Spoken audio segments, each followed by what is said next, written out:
Hey Dan, still Sunday. What's the date? The 12th of April. I'm now in midday. One thing I love about this current spot for making videos is this sunlight is streaming through these windows. It's like something out of it's either out of the movie Ghost or out of a Renaissance painting. It's like this sunlight from heaven coming down. It's Easter, so it seems appropriate.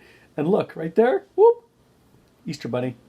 So I am making this video in regards to the our governor's State of the State address that I sent you a link to the text of. And again, I did this like with those other things that I sent you with no context at all. The reason I sent that to you is because I enjoyed the winter is coming metaphor. I felt like I was in Game of Thrones. It's like Governor Ned Stark is telling us that winter's coming. Or winter is still here, or whatever he was saying. But I enjoyed that whole extended metaphor. Ooh, look at that. Can you see the snow out there? Dude, this is terrible. Yeah, we're in the middle of, we're supposed to get like an inch of snow in the next hour. So anyway, I enjoyed that whole extended metaphor of his State of the State address. That's why I sent it to you. And before I go any further, I do need to point out, in the interest of full disclosure, that both Minnesota and Oregon have the oldest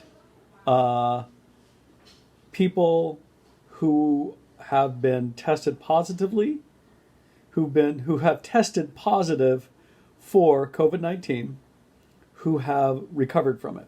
They are both 104 years old. There's one in Oregon and there's one in Minnesota. Now, again, I have to note that this lady in Minnesota is from Winona, by the way. She lives in a nursing home just across town, over by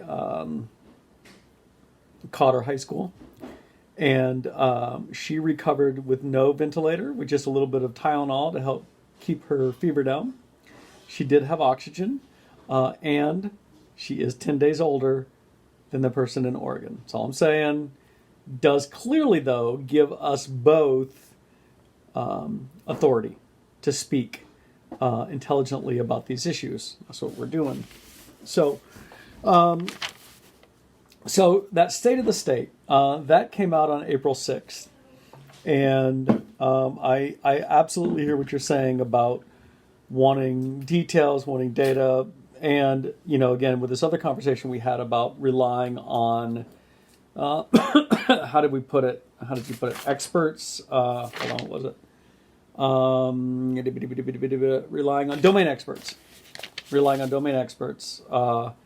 That you have to base your decisions off of that. So, and that he really didn't give any details in that State of the State. And you're absolutely right. He did not give any details in the State of the State address. I don't think he was actually wanting to. I think this State of the State, again, it was on April 6th.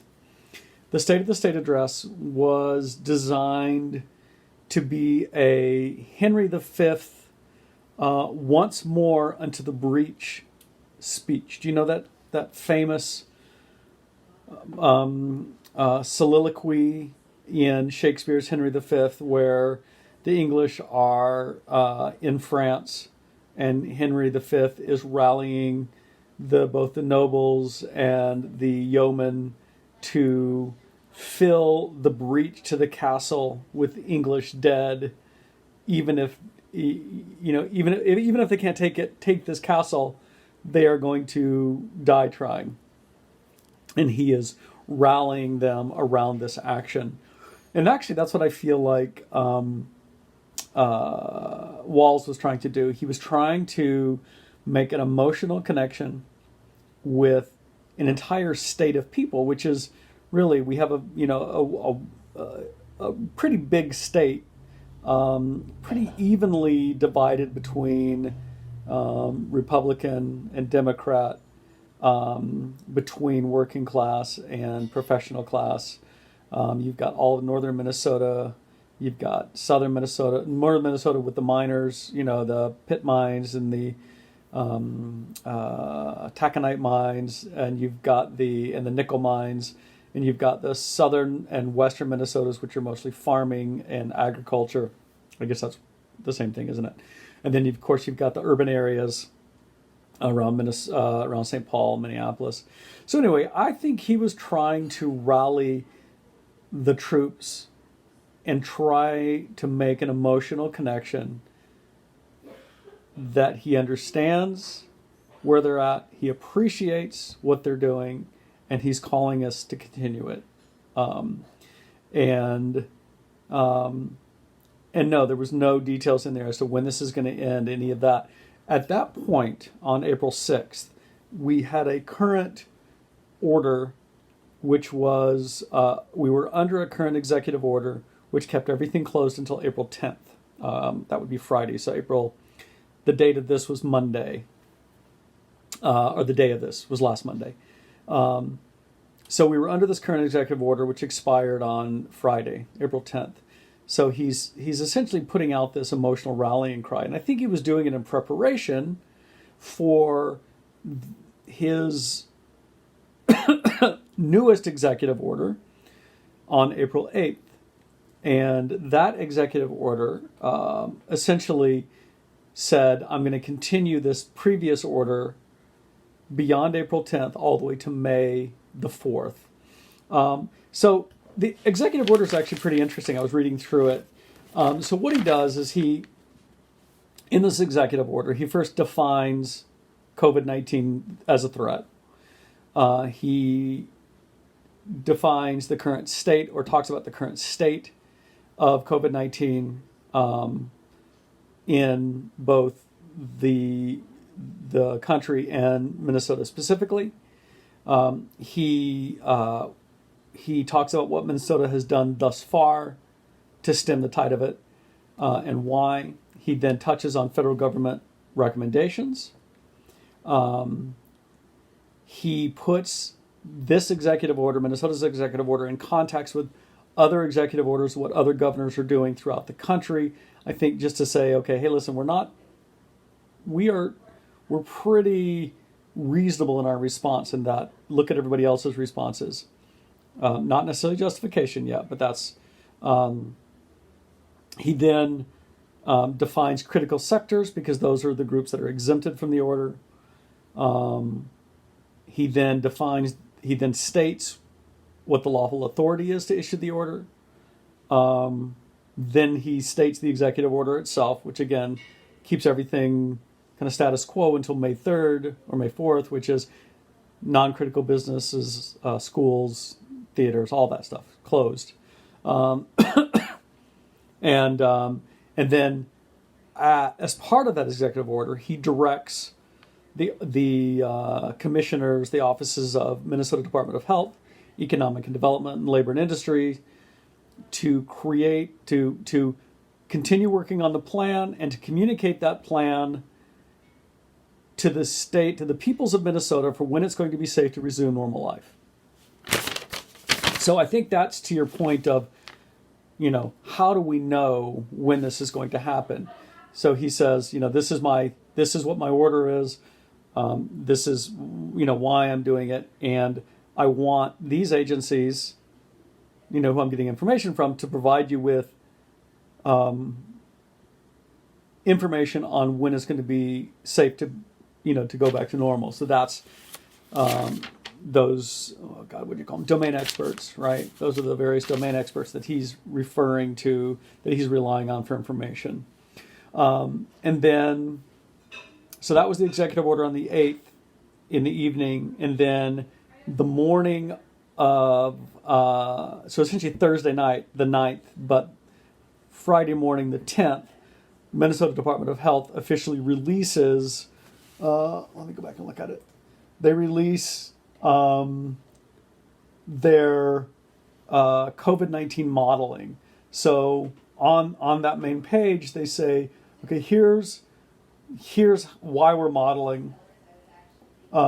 Here's what the Minnesota model predicts. And again, they're getting the information from a couple of main sources. One is from the Mayo Clinic, their research department, and the other one is from University of Minnesota's research. I can't tell you any more than that.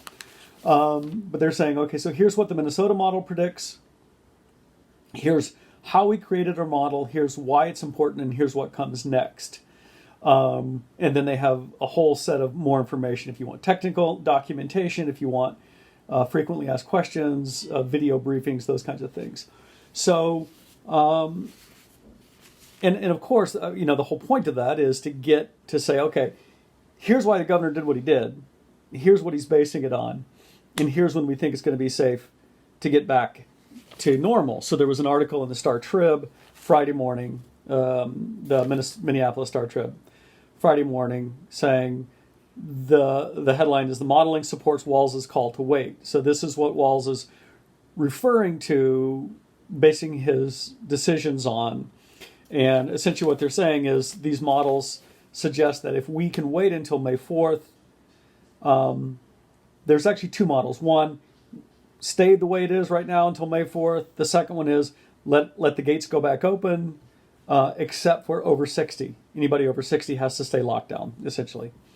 But they said what it's going to do is it's going to allow us to, we know there's a peak coming. It's going to come in likely July based on these models.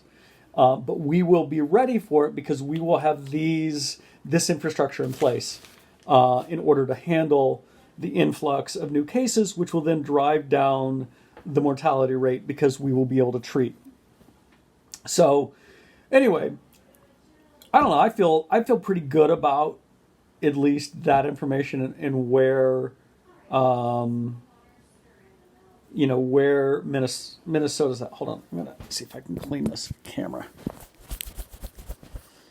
There. Okay. Hey, look, by cleaning the camera, the Spirit of God's not coming in the window anymore. That's funny. Anyway, so I like where, I like the job that Walz is doing.